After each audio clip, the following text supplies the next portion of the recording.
अस्सलाम वालेकुम दोस्तों, उम्मीद है आप सब लोग खैरियत से होंगे। बात करेंगे ओमान में कोरोना केसेस की। आज 11 नवंबर 2020 बुध के दिन ओमान में 302 कोरोना के केस रिपोर्ट हुए और 5 मरीज वफात पा चुके हैं। इन्ना लिल्लाहि व इन्ना इलैहि राजिऊन।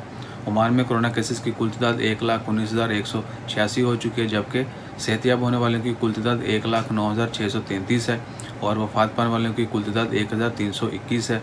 जबकि पिछले 24 घंटों में 37 मरीजों को हॉस्पिटल में एडमिट किया गया और हॉस्पिटल में एडमिट मरीजों की कुल तादाद 309 है।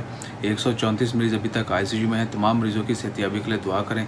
अल्लाह ताला उनको जल्द से जल्द शिफाए कामिला अता फरमाए। जितने भी लोग वफात पा चुके हैं, अल्लाह ताला उनकी मगफिरत फरमाए, उनके वाकिन को सब्र जमील अता करे। Dear all, today on 11 November, Oman report 302 COVID-19 cases and 5 deaths. Total cases reached 1,19,186 and total recoveries 1,09,633 and total death in Oman due to COVID-19 are 1,321. 37 patients admitted to hospital in last 24 hours and total number of patients in hospital are 309 while 134 patients are still in ICU. Please pray for everyone. Stay blessed. Always take care of yourself. Jazakallah. Allah Hafiz.